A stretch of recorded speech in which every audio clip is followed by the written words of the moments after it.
Hey there, a little while ago I shared my Beyond Light prep guide right here on the old YouTube channel. One particular part of the guide that I definitely need to go into a little bit more detail is on the topic of hoarding bounties in advance, if you're into that sort of thing. Why do we gotta talk about it? Well, because even though it can help you out in certain ways when Beyond Light drops, if you do it the wrong way, it has the potential to not hurt you per se, but more like halt your progression a little bit. But before we get going, I want to give a shout out to the sponsor of today's video, Ridge Wallets. These things are beautiful, and I'm glad to promote them on my channel because I've actually been using one myself for about the past year. No joke, this right here has been my actual wallet. A lot of guys I know are still lugging around wallets like this. Big, bulky, floppy, and uncomfortable, doesn't sit well in your pocket, and you gotta move it around when you sit down. As I mentioned, over a year of the Ridge wallet, and I'm just never going back. It's light, sleek, and efficient. It doesn't fold or bulge out awkwardly in your pocket. It's got room for all my cards and a clip for bills when I am carrying cash. They've got over 30 colors and styles on their website, including carbon fiber and burnt titanium. Sounds like a Destiny shader. They've got 30,000 5-star reviews, one of them being mine, and each wallet comes with a lifetime warranty. Yes, you can buy just one wallet and boom, carry and use it for life. The Ridge is so confident you'll like it that they'll let you test drive it for 45 days, and if you don't,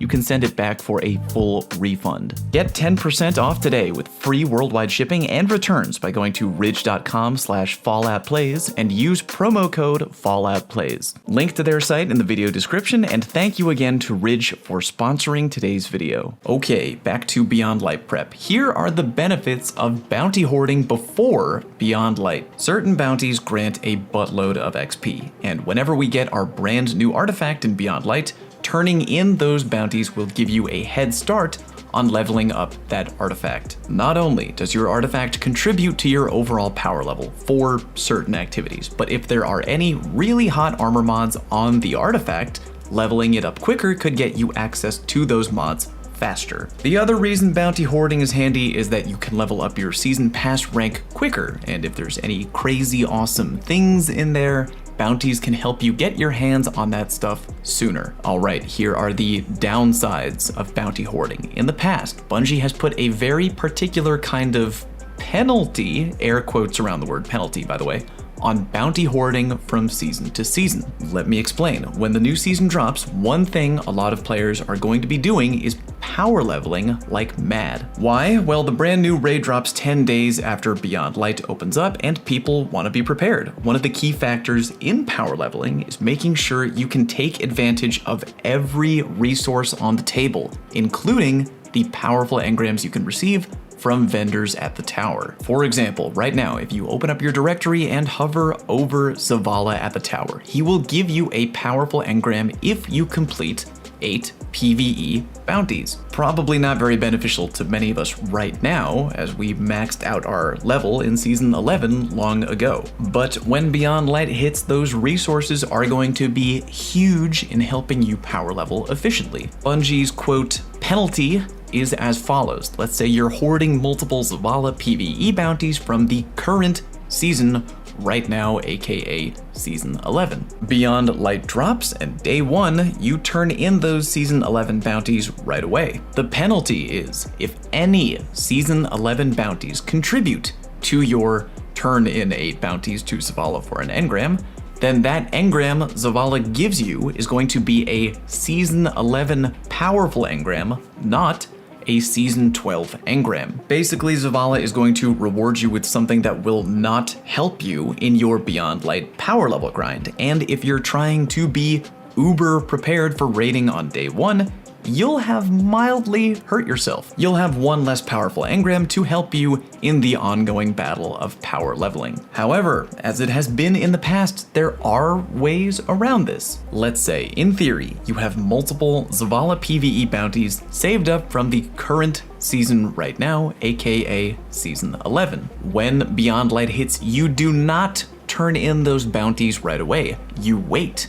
And you wait, and you wait, and you wait, until you finally reached the point in your power level grind where you completed 8 brand new Zavala PvE bounties acquired from him fresh in the tower in Season 12. So in this scenario, you picked up 8 brand new PvE bounties from Zavala in Beyond Light, turned only those 8 new bounties in upon completing them, and received your powerful engram reward. Now that you've obtained your oh so valuable Season 12 powerful engram, then you go ahead and turn in all of your saved Season 11 PvE Zavala bounties for a boost in XP. TLDR, obtain your Season 12 vendor engram first via only completing newly obtained Season 12 bounties, then turn in all your old saved Season 11 bounties for a boost to XP. Some of you might be thinking, wow, that sounds complicated. And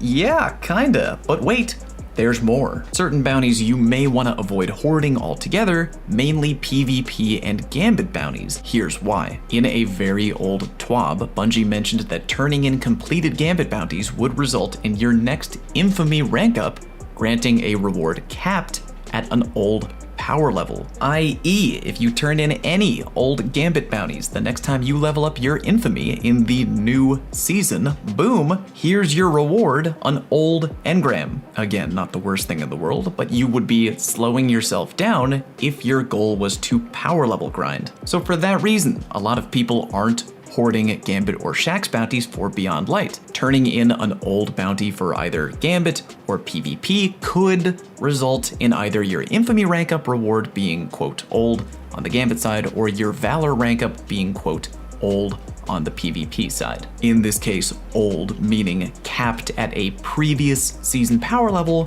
which would not help you in your Season 12 power grind. By now you might be thinking, wow, this is kind of a big mess. What should I be doing? Well, it depends on how much of a risk taker you want to be. After all, we have no idea what power level progression is going to look like in Season 12. All this prep work is based on what we currently know about D2. Bungie could pull a huge debate and be like, hey, surprise, we're changing how leveling up works. And a lot of our prep work could be for nothing. I don't think they're going to do that, but with Bungie, you never know. How about we skip to the part where I tell you exactly how I'm bounty prepping for Season 12. Just to be safe, I'm completely avoiding all Shaxx and Gambit bounties altogether. Again, because they may interfere with my perfect power level grinding in Season 12. And I can't have that because I want to be raid ready on November 21st. Also, I'm not keeping any Festival of the Lost bounties. Why? Well, it says right on them that they're going to go away at the end of Season 11. So I'm guessing that means they will be Thanos snapped right out of your inventory. No reason to hold on to them. Same goes for weekly bounties on the 4 locations going away: Io, Titan, Mercury, and Mars. You might notice I said weekly bounties on those locations. The daily bounties on those 4 locations don't appear to have any text at all,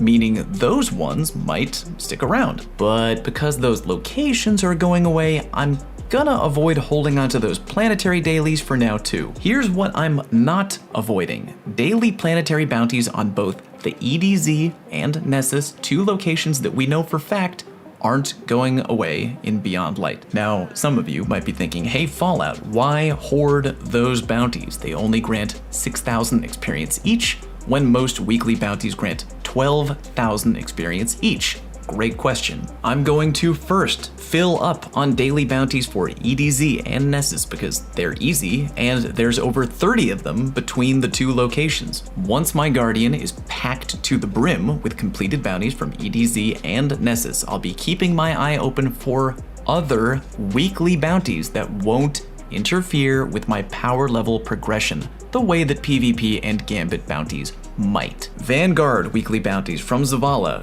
Gunsmith weekly bounties from Banshee, Eris Morn's weekly bounties on the moon, and the Lectern weekly bounties also from the moon are all what I'm aiming to max out on before Beyond Light. All of them are 12,000 experience each. They shouldn't, in theory, conflict with your power level grind, provided, like we talked about, you turn them in after you've completed new bounties for that vendor in Season 12 and you collect your new powerful engram. So yeah, my held bounties are going to be a mixture: weekly bounties from Zavala, Eris Morn, the Lectern on the Moon, and the Gunsmith, only to be turned in after claiming my Season 12 powerful engram in Beyond Light, and daily bounties only from EDZ and Nessus, which I can probably turn in whenever I want. That way, I'm minimizing the risk of having my XP farming conflict with my power level grinding. Take note, I said minimizing. Again, nothing is guaranteed until clarified by Bungie or until we get to Season 12. Alright, if after all that you're thinking, maybe I just don't want to risk anything and I won't hoard bounties at all, I don't blame you. I'm going to still do it because I'm taking a calculated risk. Keyword, calculated. But if you want something far more easy to do that will likely help you out a bunch in the power leveling department, might I recommend token farming. As I've gone over in old power leveling videos, and yes, I will make a power level video as early as I can in Beyond Light, tokens can be key in helping you power level efficiently. So if you want something to do in D2 that has basically no risk at all of effing up your power level grind, go for token farming. If you're running low on Vanguard tokens, you can buy a couple boon of the Vanguard tokens from Zavala at the tower, and then go burn through the Lake of Shadow strike, which takes minutes to complete. Pop a boon of the Vanguard, complete the strike, and boom, tokens. Also make sure to run a ghost shell with the Vanguard scanner perk, which gives you a chance at earning even more tokens. If you're running low on Crucible tokens, you can buy a couple boon of the Crucible tokens from Shax at the tower and run PvP. If you're confident in your ability to win, Survival is probably the play, because playing comp can net you more tokens via various rank up packages. If you'd rather not sweat that hard, go into something quick like Mayhem or Team Scorch when it's around. Remember to use a ghost shell with the Crucible Scanner perk for a shot at more tokens as well. And there you go. I hope that kind of cleared things up a little bit. If you care about power leveling a lot to be raid ready on November 21st, you could play it uber safe and not hoard bounties at all, or you could be a little bit of a risk taker like me and hoard ones we think will likely be safe to hold on to. The choice is yours. As always, if Bungie comes out with any new info regarding Season 12 prep, I will be sure to share it with you. One like button click on this video equals one prayer that our Season 12 prep will not be in vain. Thank you for watching, and I'll see you next time.